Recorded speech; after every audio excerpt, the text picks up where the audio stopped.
Hello everybody, welcome back to OMB Reviews. I am the critic who is a cynic. Hope you're doing well, and today I'll be doing a review of John Wick Chapter 4, which, if you've been following my channel, you know is my most anticipated movie of 2023.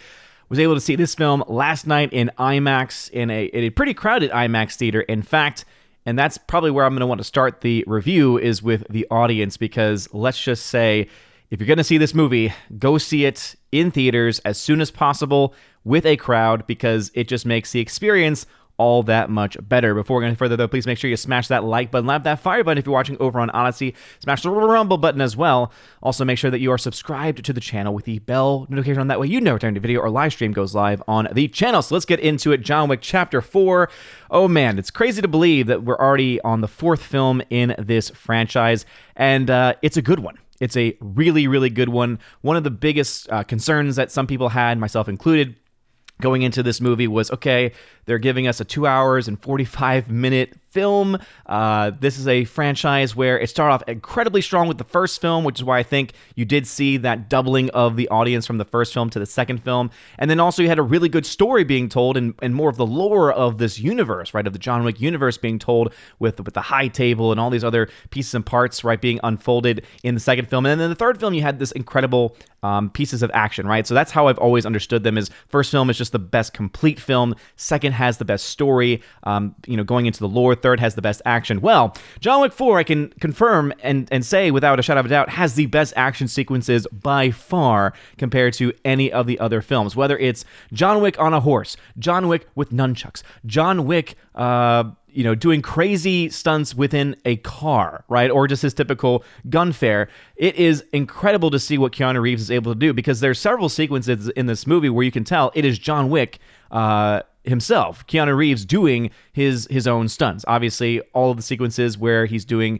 any of the works with the guns, we all know that there's several videos out there showing him doing actual courses, working with actual guns. And so we know how much appreciation and how much skill Keanu Reeves actually has with a firearm. And so it's awesome to see that on screen. But then there's also other sequences where there's grappling between him and other characters on the screen. And you can tell that it is because of the way that the camera... I know, River. I know. She was very excited about this movie too. And so you can tell that it is still Keanu Reeves because of the way in which the characters are moving and the way that the camera works as well, staying very closely on him and on his face.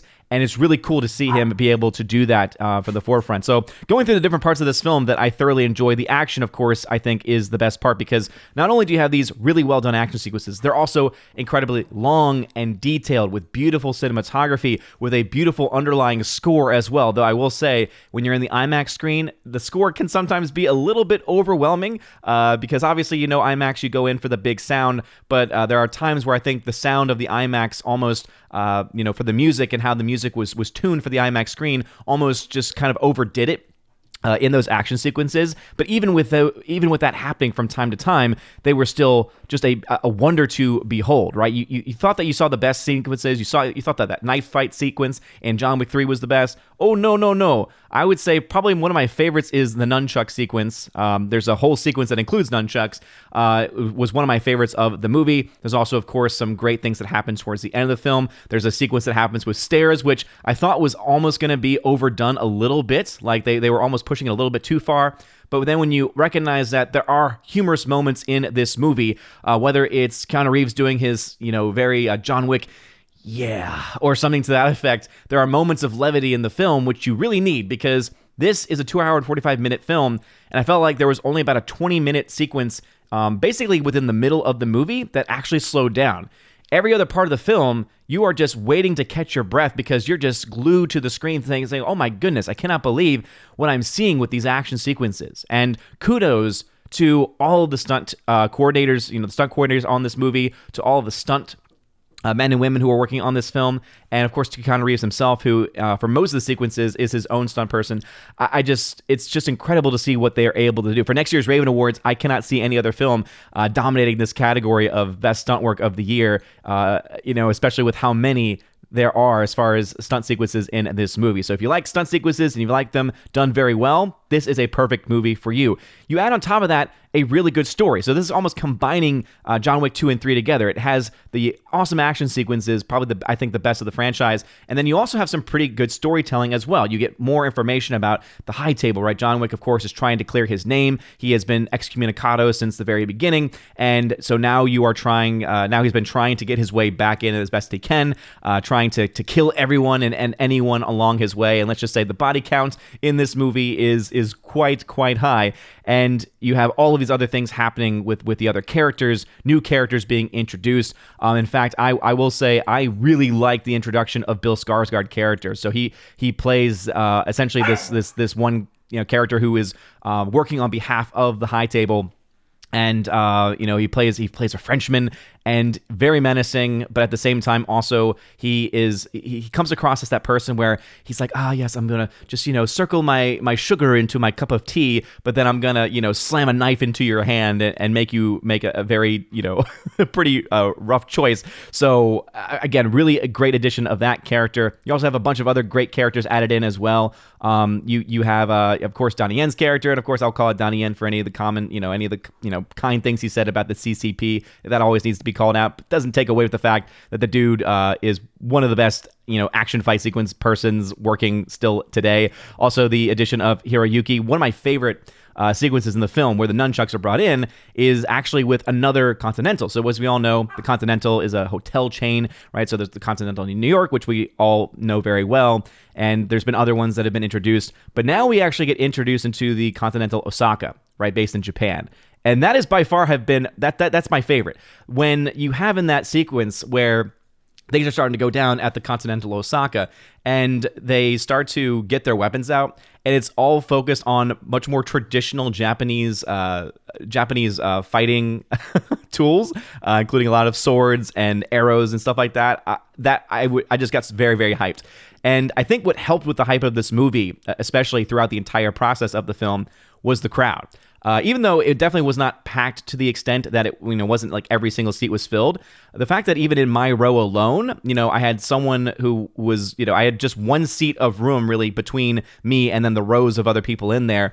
The crowd really also helped make this movie, right? They laughed when they were supposed to laugh. They were like going like, oh no, when they were supposed to. And there were a lot of verbal reactions to some of the sequences in the film, whether they be comedic or whether they just be downright, oh my goodness, I cannot believe what they are showing us on screen. And also just, again, very well choreographed, very well timed sequences. So this film pretty much has everything, right? It's got a great story, got great action sequences. The acting, again, they've got some pretty good actors in this film, right? Bill Skarsgård, right? He's most well known for the new iteration of Pennywise the Clown from It Chapter 1 and 2.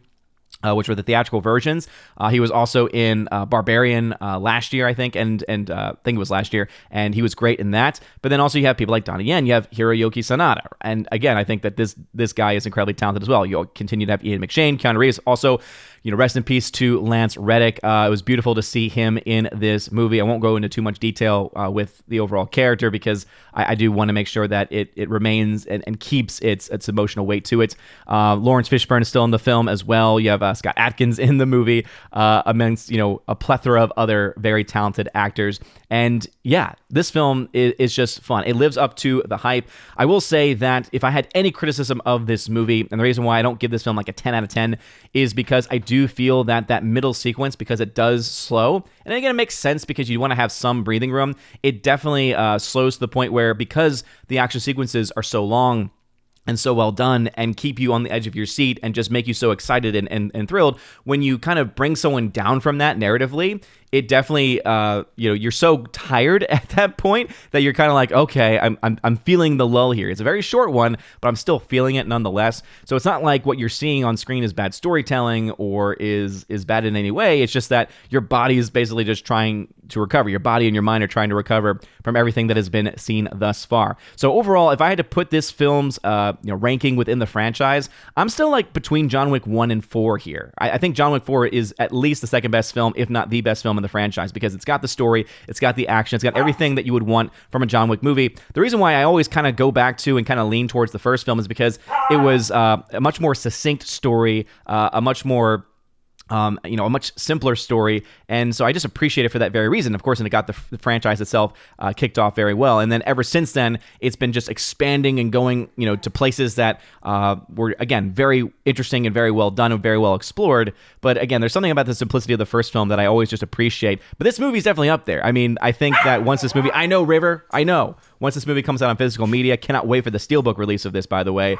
And I heard a bunch of people talking. That's, again, why I recommend going to see this film in theaters, especially in an IMAX screen, because hearing people talk before and after the movie, there were some talking saying that they had heard, right, that there had been originally like a over 3-hour plus cut of this movie, and that they thought that, potentially when the physical media release comes out, hey, maybe they'll have the uncut version, right, the uncut director's cut version of the movie that features an extra 45 minutes to an hour of footage. And hey, if most of that footage is more fight sequences, hey, if that's where you're going to see the film, I think that would be a great reason to pick that up. So overall, I'm going to go ahead and give this film a solid A. So it's not an A+ for me, but it is definitely a solid A. It's got pretty much everything that I would ever want from a John Wick film. There is a post-credit sequence that is very unlike any other John Wick movie, right? Because the other John Wick films, the story ends, and then you get the credits, and then you can just leave. This one, you do stay. If you want to stay until the end of the credits, there is a post-credit sequence. It's not a very long one. It does seem to set up for future franchises and future events. But it is there. So again, whether you want to stay for it or not is going to be completely up to you, especially since you're already seeing a film that's 2 hours and 45 minutes long. But again, kudos to Chad Stahelski, who is continuing to be an incredible director for this franchise. Also, of course, to Keanu Reeves, who also continues to be just excellent as far as his his connection and his collaboration on these projects. And I know that people are wanting more of these things, and I guess I will go ahead and just give a spoiler warning here. So again, spoilers at this point, because it's something that I feel like does need to be talked about. So again, spoiler warning, you have been warned. All right, so 3, 2, 1. So at the end of the film, John Wick actually sacrifices himself in order to be able to kill, the character played by Bill Skarsgård, and it's again epic fashion that it happens. But ultimately, it leads to him receiving a fatal gunshot wound and dying. And so you actually see his grave at the very end of the film. I'm kind of mixed on this because most of the people in my theater were like, "Yeah, and there's no way he's dead. There's just no way."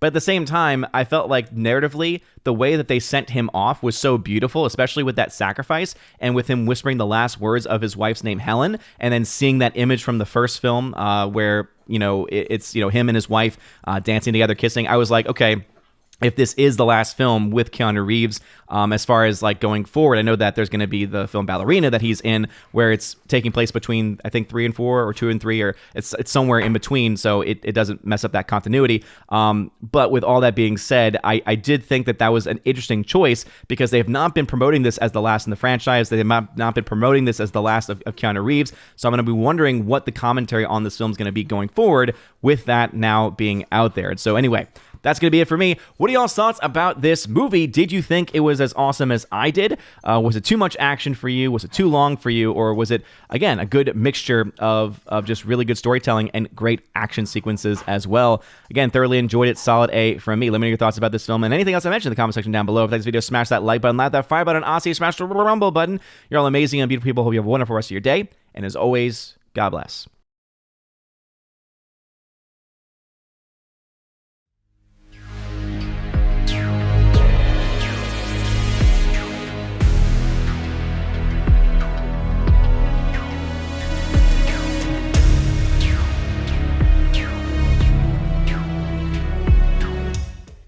And now for a huge shout out to all of my March Patreon Subscribe Star and local members at the Keeper of the Bifrost level and above. Starting off with Father Luca Illich, Garrett Searles, Chris from the 80s, who can check out over his YouTube channel by the same name, Jaimir Irie Hymason, Joe Horn, Jonathan Carney, Orange at Reviews, who can check out over at his YouTube channel, Laura, the Modern Major General Story, Rosetta Allen, who can check out at her YouTube channel, Eagle Rider, Miss Martin Muses, and you can check her out at her YouTube channel by the same name also. To my Subscribe Star members, Matt317, you can check out over at his Twitch channel, Matt317, Fast Reaction, The R, Mr. Roy, J-Rod, The Beer Guru, and ZK-Man, who you can find out over at xtheboundaries.co. And lastly, to my locals members, Miss Minnesota Hockey Fan, How About a Hockey Player, J.H. Schwalbach, Brett D90, and the amazing lawyer, Robert Barnes. Thank you all very much for supporting me at the Patreon level, Subscribe Star level, and locals level of Keeper the Bifrost and above. If you want your name shouted out at the end of every live stream and